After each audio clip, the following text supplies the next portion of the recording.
Bun găsit la etalarea nopții, suflete dragi! Țineam să fac etalarea asta de foarte mult timp ca să aflu ce simte cu adevărat persoana voastră dragă. Și doar la o oră târzie se poate afla acest lucru când spiritele sunt liniștite, când persoanele voastre dragi sunt liniștite sau dorm. Avem pe masă 5 cărți, avem 5 pietre, așa că simțiți-vă liber să alegeți dintre piatra movă sau cartea cu numărul 1, piatra verde sau cartea cu numărul 2, piatra galbenă, cartea cu numărul 3, piatra albastră, cartea cu numărul 4 sau piatra roșie, cartea numărul 5.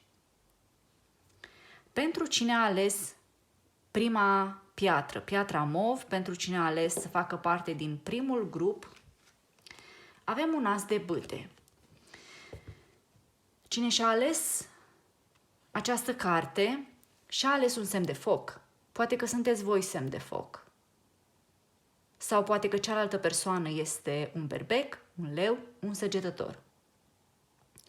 Poate fi cineva de la drum, cineva cu un copil,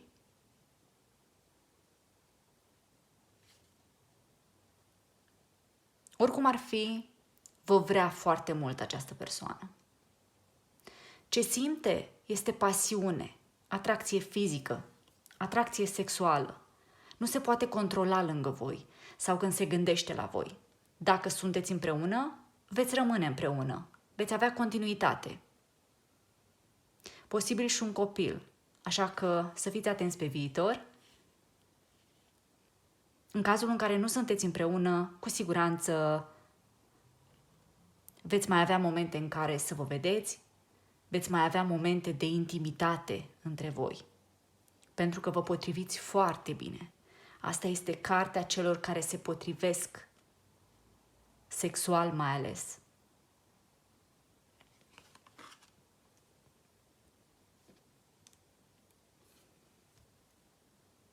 Pentru cei care au ales piatra verde sau au ales să facă parte din grupul al doilea, în cazul vostru avem luna. Asta înseamnă că v-ați ales semnele de apă. Sunteți voi semne de apă sau persoana la care v-ați gândit este semn de apă. Dacă nu aveți de-a face cu scorpionul, cu peștii sau cu racul, aici este vorba despre sentimente adevărate, dar ascunse. Cred că unii dintre voi sunteți implicați într-un trio, avem teama de a fi respinși, de a fi abandonați. Sunt posibile traume din trecut, nerezolvate la unul dintre voi. S-ar putea să fie conștientizate traumele, dar nerezolvate. Posibil să fie avut o viață mai grea, de unde și aceste frici din prezent. Ele par ascunse de ochii lumii. Sau este vorba despre o poveste de iubire ascunsă, ceva ce nu se poate povesti. Poate o poveste care nu a continuat la un moment dat, nu s-a consumat, nu s-a terminat. Aici avem o iubire ascunsă, cu siguranță. Persoana la care v-ați gândit vă iubește, dar nu vă zice acest lucru, nu are curaj să o facă.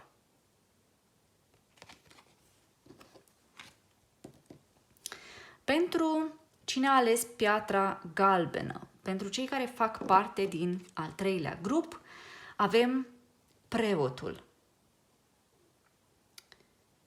În cazul vostru este vorba despre un taur, un semn de pământ, o persoană matură în gândire, cu picioarele pe pământ, o persoană căsătorită sau cu responsabilități multe. Mai poate fi cineva care are mari regrete în momentul de față, a luat niște decizii și pare foarte rău. Cred că v-ar săruta picioarele dacă ar primi a doua șansă sau dacă ar primi iertare. Știe că a greșit grav sau că meritați ceva ce nu vă poate oferi deocamdată. Cine a ales piatra galbenă sau cartea cu numărul 3, a ales o persoană care nu se iartă, a făcut o greșeală și nu reușește să-și ierte această greșeală, are nevoie de împăcare. Dacă sunteți împreună, să știți că are gânduri de căsătorie, vrea să vă ceară în căsătorie. Dacă sunteți bărbat, cu siguranță femeia asta se gândește că vrea o familie cu voi, vrea să fie cerută în căsătorie.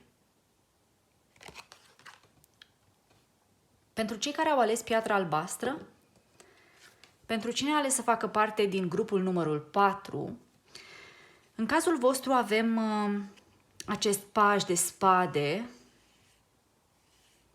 avem Gemenii, Balanța, Vărsătorul, sunteți voi, semne de aer sau persoanele la care v-ați gândit. În cazul vostru este foarte complicată situația, foarte dificilă. Este foarte dificilă ori relația, ori ruptura. Vă urmăriți amândoi, sunteți geloși amândoi. Dacă nu mai sunteți împreună, această persoană vrea să afle absolut tot ce faceți voi. Vrea să știe ce mâncați, vrea să știe ce gânduri aveți, știe tot ce faceți, află tot. Dacă sunteți împreună cu persoana asta, atenție, pentru că vă urmărește orice mișcare. Am zis că este extrem de geloasă, că pare, că nu pare, este extrem de geloasă și suspicioasă. Cred că ar vrea să afle un adevăr în momentul de față, bănuiește ceva, ori sunteți voi un pic mai distanți și vrea să afle motivul acestei distanțări, acestei răciri. Nu poate renunța la voi, este dependentă de voi persoana asta. Cred că vă certați foarte des sau v-ați spus ceva dureros. Ori această persoană a zis, a făcut ceva ce regretă în momentul de față. Cred că a zis la nervi, la supărare și acum regret, ar vrea să dea timpul înapoi, dar s-ar putea să fie prea târziu. Între voi s-a instalat răceala, s-a instalat poate ruptura.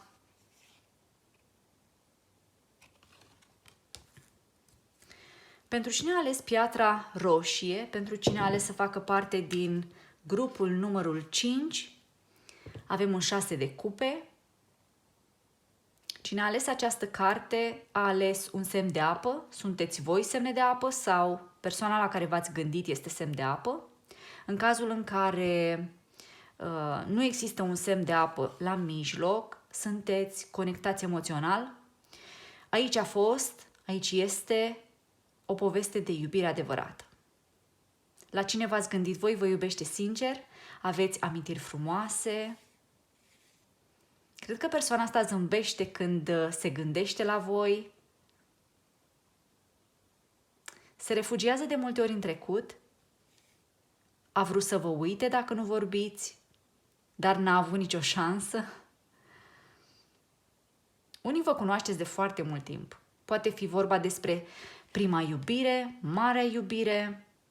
Posibil să fi crescut împreună, să fi fost prieteni buni, colegi de muncă, să fi avut o conexiune foarte bună sau să fiți unii dintre voi încă împreună, să nu fi rupt legătura emoțională. Această persoană vrea împăcarea, vrea reconectarea cu voi sau să fie lăsată să vă iubească, să continuați o relație, visează la voi și ar vrea tare mult să lase totul în urmă, de fapt să lăsați împreună toate deoparte, eventual să renunțați la tot pentru iubirea voastră. Este foarte pregătită să renunțe în momentul de față la tot ce are dacă ceea ce are nu îl mulțumește sau nu mulțumește. pentru că fără voi n-are nimic persoana asta. Și cred că a conștientizat în ultimul timp. Superb! Dragii mei, sper că v-au fost utile aceste informații. M-aș bucura să vă fi fost utile. Să aveți grijă de sufletele voastre, să aveți grijă de voi. Toate cele bune!